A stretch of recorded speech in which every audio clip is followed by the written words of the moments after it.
Hai semua, jumpa lagi dengan saya Linda di channel Ayo Masak, Ayo Makan. Masih dengan nastar dan hari ini aku ingin kasih tahu teman-teman rahasia agar kalian bisa terima orderan yang banyak dengan tenaga kerja yang terbatas. Nah, rahasianya adalah nastar frozen. Udah pernah bikin belum teman-teman? Ini aku udah coba ya, nastar frozen ini ternyata wow, hasilnya lumer, bikinnya gampang. Jadi kalau kalian punya orderan banyak, tidak usah ditolak lagi mulai sekarang. Gimana cara bikinnya? Yuk kita mulai aja. Sebelum mulai, untuk teman-teman yang baru bergabung dan baru kenal channel saya sudah mengeluarkan satu buku tentang kue kering. Kue kering ini cocok banget untuk dijual dan ini anti gagal teman-teman.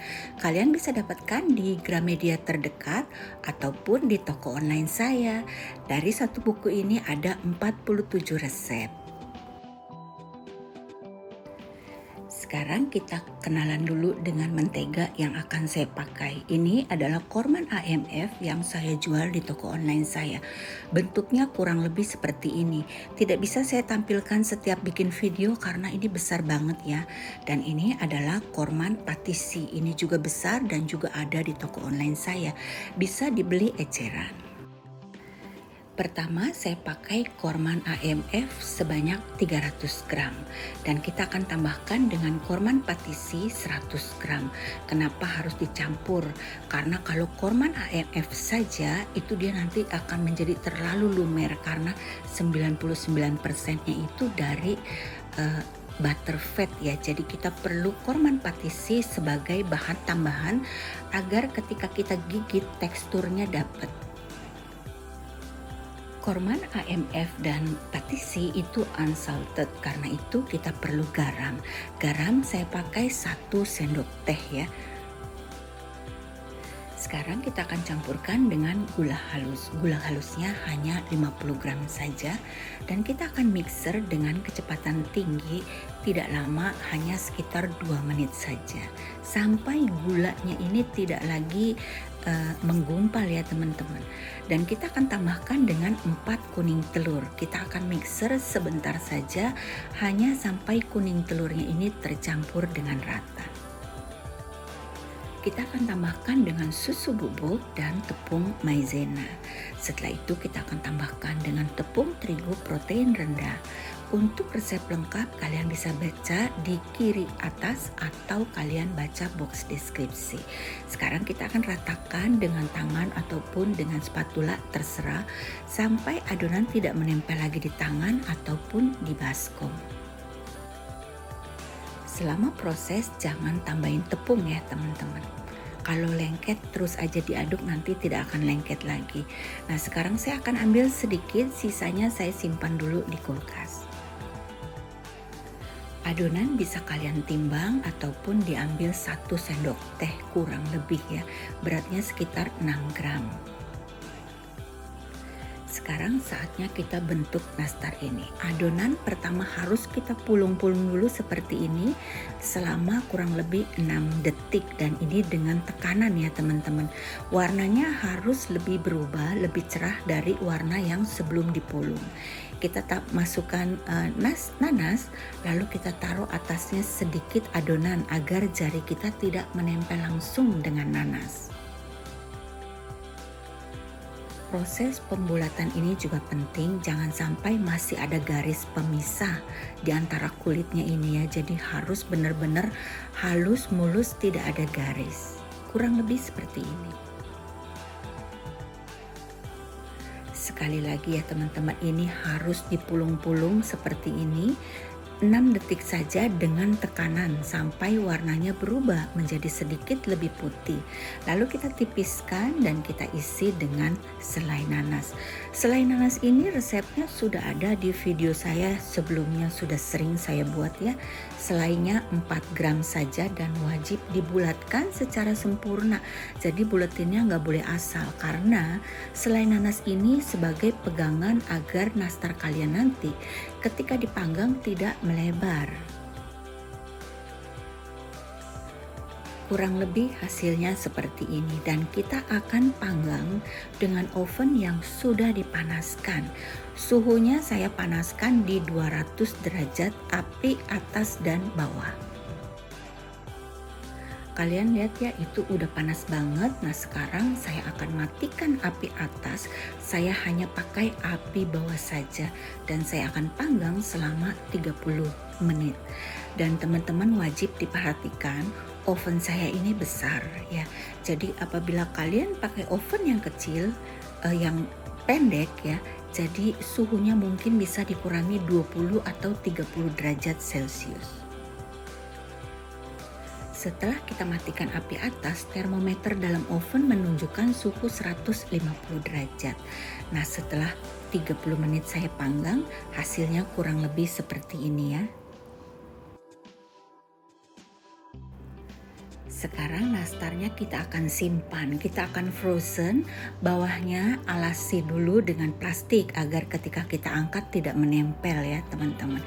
Dan ini kalau kalian frozen itu bisa bertahan lama, bisa 3 bulan sampai 6 bulan ya teman-teman.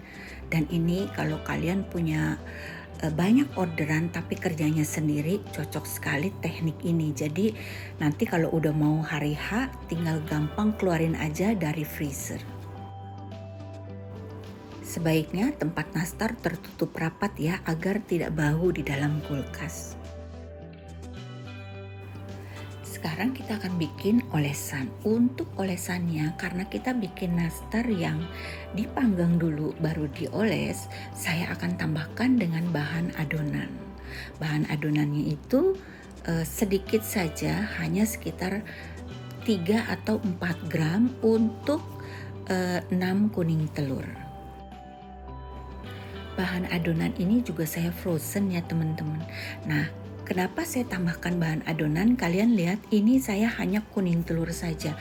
Tapi karena waktu itu saya panggang kepanasan, jadi atasnya tuh dia seperti berpetak gitu. Pecah-pecah ketika dioles ya. Pokoknya kurang cantik lah. Karena itu saya tambahkan dengan bahan adonan sebagai foundation. Jadi kuning telurnya ini sedikit lebih tebal hasilnya. Jadi ketika kita oles, pecah-pecah dari atasnya nastar kita itu yang kepanasan tidak akan terlihat. Kalaupun terlihat akan samar. Dan saya akan tambahkan dengan sedikit mentega cair ya. Kalau tidak ada lebih baik kalian pakai minyak karena mentega cairnya harus yang benar-benar seperti minyak beningnya. Dan ini kita diamkan dulu selama 30 menit. Sekarang kita keluarin nastar kita. Nah, kalian lihat ya, ini udah frozen ya, sudah beku. Kita akan tata di dalam nampan, kasih jarak karena nanti kan kita akan oles dengan kuning telur ya. Kita tunggu dulu sampai sudah suhu ruang baru kita oles. Nah, ini olesannya juga sudah siap untuk dioles. Adonan yang tadi kita masukin, adonan kulit sudah tercampur rata dengan kuning telur. Dan untuk olesannya ini kita kerjanya harus cepat teman-teman ya. Kemarin saya live, waktu bikin ini saya live di TikTok ya. Ternyata kelamaan, saya live-nya itu sampai hampir 2 jam. Jadi olesan yang pertama kali saya oles itu 3 baris udah keburu kering. Jadi ketika dipanggang dia pecah. Tapi olesan lain yang saya bikinnya cepat itu nggak pecah.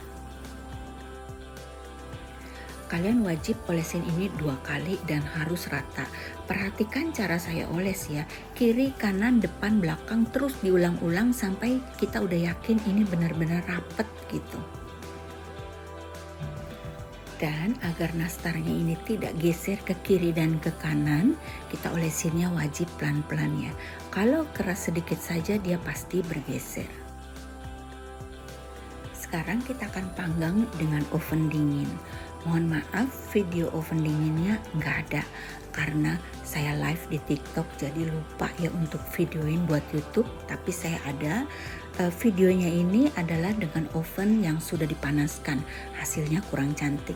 Jadi oven dingin suhunya api atas saja 200 derajat Celcius. Kita akan panggang sampai warna yang diinginkan tercapai. Dan jangan lupa kalian harus putar loyang agar warnanya rata. Ini adalah hasil dari oven yang dingin teman-teman.